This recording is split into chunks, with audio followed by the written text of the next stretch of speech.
최악의 압사사고 탑3. 2015년 9월 24일 사우디아라비아 성지순례 압사사고. 첫 번째는 사우디아라비아의 대도시이자 이슬람의 성지인 메카에서 하지 행사 도중 발생한 압사사고야. 9월 24일 이른 아침부터 미나 지역의 두 도로가 교차하는 지점에 사람이 하나 둘 몰리기 시작했어. 버스에서 내린 순례객 무리와 다른 무리들이 합쳐지며 일대가 포화 상태가 되어버렸고 순례객들은 오도 가도 못하는 상태가 되어버렸지.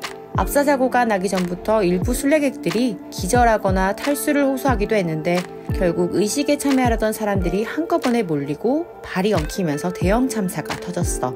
일단 사우디 정부는 사고 원인이 일부 순례자들이 통제를 따르지 않았기 때문이라고 밝혔어. 하지만 이란의 입장은 조금 달랐어. 이란의 국영방송인 프레스TV에서 사고의 결정적인 원인은 사우디 왕자의 성지 방문으로 인한 무리한 경호 때문이라고 주장했는데 보도에 따르면 사고 당일 모하마드 빈 살만 알 사우드 사우디 왕자가 성지 순례에 참여하기 위해 행사에 도착하자 경호원들이 원래 순례객들의 이동 경로를 강제로 바꿨다고 해. 그래서 두 가지 경로로 갈 수 있었던 길이 한 길로 제한되면서 길이 막힌 순례객들이 전진하지 못하게 되어 걷잡을 수 없는 혼란을 초래하게 되었다는 것이었어. 따라서 남은 한 길에 사람들이 더 몰리게 되었는데 이곳이 바로 사고가 발생한 204번 도로였던 거지. 이 사고로 인해 최소 717여 명 이상이 사망하고 800명 이상이 크고 작은 부상을 당한 것으로 알려졌어. 하지만 이는 사우디 당국이 발표한 수치이고 프레스TV에서는 이보다 훨씬 더 많은 약 2,000명의 사망자가 발생했다고 밝혔어. 1883년 6월 16일 영국 잉글랜드 썬덜랜드 빅토리아홀 참사. 영국은 1872년 모브레이 공원 인근 라우라가에 크리스탈 팰리스와 엘버트 홀처럼 3,000명의 많은 관객을 수용할 수 있는 빅토리아홀을 지었어. 건물은 당대 유행했던 고딕 스타일로 지어졌지. 관객석 3층과 갤러리, 무대로 나뉘어진 이 건물은 각종 콘서트와 종교 행사, 연극 등이 펼쳐지면서 다용도로 사용되었어. 1883년 6월 16일 빅토리아홀에서는 지금까지 없었던 아이들을 위한 최고의 선물이라는 주제로 마술사 페이남메의 마리오네트와 마술 공연이 열렸어. 관객 중 상당수는 7살에서 11살 사이의 아이들이었는데 공연이 끝나고 장난감을 나눠주는 행사에 특히 많은 아이들이 모여들었어. 마술 공연 자체는 베테랑이 했던 만큼 별탈 없이 잘 마무리되었지만 문제는 공연이 끝나고 개최된 장난감 증정 행사였어.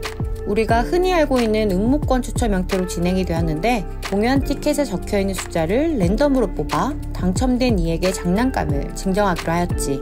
추첨을 통해 당첨된 아이들에게 장난감과 사탕을 던졌는데 할인에 한계가 있다 보니 당연히 위층까지 닿기에는 역부족이었고 1층에 사탕과 장난감들이 우수수 떨어졌어. 그러자 아이들은 장난감을 놓칠세라 순식간에 출구로 모여들었어. 아예 3층에서 2층으로 2층에서 1층으로 뛰어내린 아이들도 있었어. 문제는 수많은 아이들이 이동하기에는 계단이 너무 좁았던 거지. 또 아이들을 천천히 들여보내고 그와 동시에 티켓 검사를 하기 위해서 계단 닫는 문을 약 50cm만 열어둔 채 아예 못으로 고정해놨었는데 나갈 때는 오히려 이런 문이 방해가 됐어. 관리하는 어른도 없는 상황에서 아이들이 계단과 문 틈새에 끼거나 넘어지기 시작했고 넘어진 아이들에 걸린 다른 아이들이 또 넘어지고 그 아이들 위로 다른 아이들이 또 넘어지는 일이 계속해서 반복되며 계단에는 순식간에 수백 명의 아이들이 낑기고 깔려버렸지. 아래쪽에 깔린 아이들은 위의 아이들의 무게를 못 이기고 결국 압사했어. 하필이면 이런 일이 계단 코너에서 벌어져서 위에선 아래에 무슨 일이 있는지도 모르고 계속해서 내려오다가 같이 넘어져 아래 아이들을 깔아뭉개는 일이 계속해서 일어났고 최대 20여 명의 아이가 불록마냥 쌓여 천장 가까이 닿는 사태까지 벌어졌지. 사태를 파악한 빅토리아홀 직원들은 밑에서 아이들을 구조하기 시작했어. 하지만 아이들이 계속해서 몰려들어 구조가 힘들어지자 다른 계단을 통해 3층으로 올라간 뒤 위에서 아이들을 구조하고 다른 출구로 내보냈어. 직원 프레더릭 그레이엄은 이렇게 약 600여 명의 아이를 구조했고 다른 어른들도 달려와 50cm의 좁은 문틈 사이로 아이들을 한 명씩 구조했어. 그리고 한 어른이 공구를 가져와 문을 부숴서 여러 공간이 생겼고 약 30분 뒤 살아남은 아이들은 무사히 빠져나올 수 있었지. 하지만 안타깝게도 183명의 아이들은 다른 아이들의 무게를 못 이기고 그만 압사하고 말았어. 사고 이후 마술사 페이 남매는 처벌을 받진 않았지만 썬덜랜드에선 더 이상 공연을 할 수 없었고 어린이 공연에서도 초대받지 못했다고 해. 그리고 사고가 일어났던 빅토리아 홀은 그 후 50여 년간 더 남아서 흉물 소리를 듣다가 2차 세계대전 때 독일군의 폭격을 받고 무너졌어. 캄보디아 프놈펜 압사 사고. 프놈펜 압사 사고는 2010년 11월 22일 캄보디아 코픽섬에서 일어났어. 크메르 물축제의 마지막인 보트 경주가 끝나고 사람들이 섬의 북쪽에 있는 다이아몬드 게이트 다리로 몰려들어 약 1000여 명이 연쇄적으로 넘어지면서 서로 깔리면서 일어난 사고야. 이 사고로 347명이 사망하고 750여 명이 부상당했지. 몬순은 여름과 겨울에 대륙과 해양의 온도차로 인해서 1년 주기로 풍향이 바뀌는 바람이야. 즉 여름에는 대륙이 덥고 바다가 차가워서 바람이 바다 쪽에서 부는데 반대로 겨울에는 바다가 따뜻하고 대륙이 차가워서 바람이 대륙 쪽에서 부는 현상을 몬순이라고 해. 한 해 농사의 풍년과 흉년을 결정짓는 중요한 시기라고 할 수 있지. 사고는 몬순이 끝나면서 반년에 한 번씩 톤레사프와 연결된 강의 흐름이 바뀌는 때를 축하하기 위해 열리는 물축제에서 발생했어. 사건이 발생한 것은 현지 시간 21시 30분으로 강을 가로지르는 다리 위였어. 목격자들에 따르면 사람들이 이미 사건 몇 시간 전부터 다리에서 옴짝달싹 못하고 있었고 피해자들은 사건이 발생하고도 몇 시간 뒤에도 다리에서 벗어나지 못했다고 해. 결국 이 사고로 347명이 사망하고 755명 이상이 부상을 입었어. 일부는 중상을 입었고 이 때문에 다수의 지역 병원에 피해자들이 몰려들어 수용 환자 수를 훨씬 초과하는 환자를 받아야만 했지. 사망자 수가 456명으로 기재된 적도 있었지만 11월 25일 정부에서는 공식 사망자를 347명으로 집계했어. 목격자들은 너무 많은 사람이 다리 위에 있었고 다리 양끝에서 사람들이 서로를 밀고 있었다. 이로 인해 갑작스러운 공황 상태가 일어났다. 양끝에 사람들이 밀어서 중간의 사람들은 땅에 쓰러지고 짓밟혔다며 사고 상황을 설명했어. 당시 현장에 있었던 사람들은 살기 위해 전깃줄을 잡아당겼고 그로 인해 더 많은 사람들이 감전되어 죽음에 이르게 되었다고 해. 환자들을 치료한 의사 중 한 명이 사망자들의 주된 사인이 감전사와 질식사였다고 한 점도 이 주장을 뒷받침했지만 정부에서는 감전사에 대해서는 반박하였지. 프놈펜 포스트의 저널리스트는 경찰이 다리에 있는 사람들을 향해 물대포를 쏜 것이 사고의 원인이라고 지적했어. 경찰이 다리 위의 사람들을 뒤로 물러나게 하기 위해서 물대포를 쐈는데 오히려 다리가 흔들리면서 사람들이 패닉에 빠졌다는 거지. 정보부 장관 키우 까냐리스는 혼잡한 섬에서 몇몇 사람들이 의식을 잃으면서 패닉 상태가 시작된 것이 사고의 원인이라고 말했어. 한 번에 큰 사고가 일어나기 전 29번의 작은 사고와 300번의 사소한 징후가 보인다는 하일리의 법칙에 대해서 들어본 적 있지? 어떤 대형 사고가 발생하기 전에는 그와 관련한 수십 차례의 경미한 사고와 수백 번의 징후들이 반드시 나타난다는 것을 의미해. 큰 재해는 사소한 것들을 방치해서 발생한 것이라고도 볼 수 있지. 아무리 사소한 것이라도 큰 사고로 이어질 수 있기 때문에 사전에 예방할 수 있도록 경각심과 위기의식을 가지는 것이 중요해. 2023년 2월 6일 튀르키예와 시리아를 덮친 강진으로 인한 피해가 눈덩이처럼 불어나고 있어. 여든여 차례의 여진이 계속되고 있고 지진이 강타한 지역에 위치한 대부분의 건물이 노후화된 점, 영하의 날씨에다 비와 눈이 내리는 최악의 기상 조건에 피해의 규모는 더욱 커질 것으로 예상되고 있어. 7일 외신들에 따르면 이번 강진으로 인한 사망자 수는 튀르키예와 시리아를 통틀어 이미 9,000명을 넘어섰고 세계보건기구는 사망자 수가 2만 명을 넘을 수 있다는 전망을 내놓고 있으며 미국 지질조사국도 사망자가 10,000명을 넘을 것으로 내다보고 있어. 오늘은 이처럼 피해의 규모도 역대급이면서 많은 사상자를 내었던 역사상 강력한 지진을 소개할게. 사망자 22만 7,898명, 2004년 인도네시아 수마트라 지진.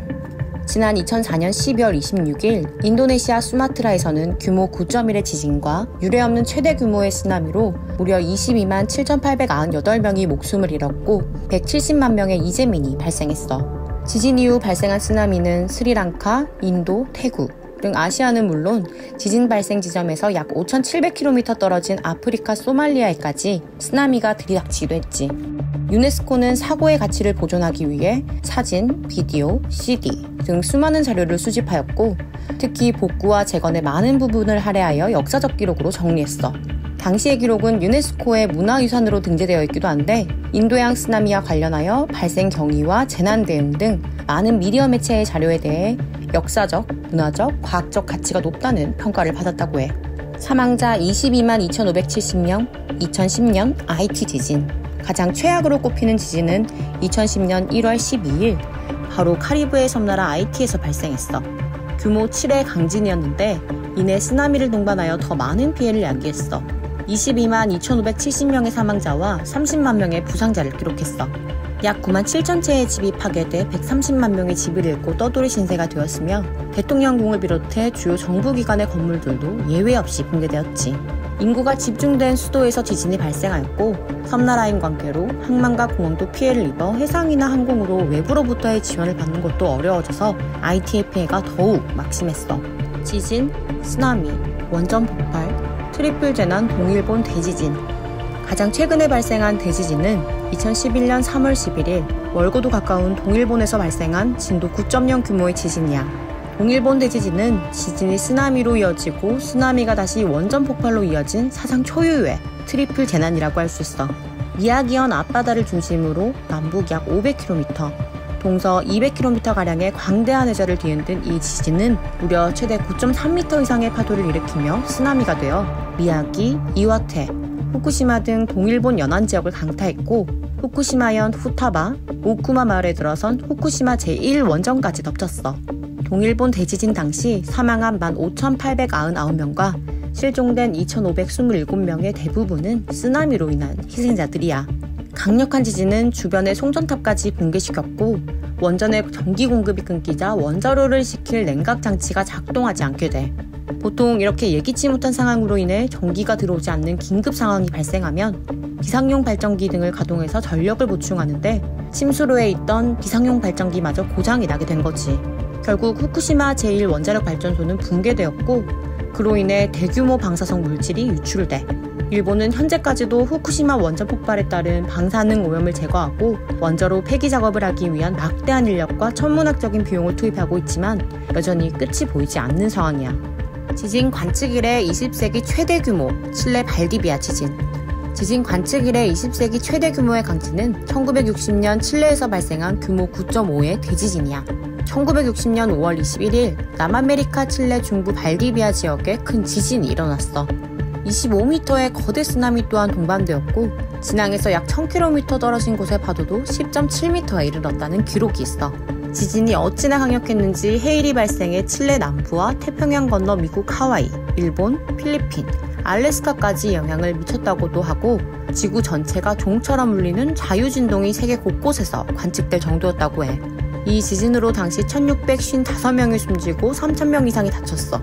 지진과 화산활동이 가장 활발한 환태평양 조산대 위에 위치한 칠레는 1960년대까지 큰 지진이 일어날 때마다 막대한 인명, 재산 피해의 고통을 받았는데 이 발디비아 지진을 계기로 내진 설계 기준법을 강화하였으며 지진으로 인한 피해를 최소화하기 위해 비상방지기구를 만들어 체계적으로 위험을 관리하고 있다고 해.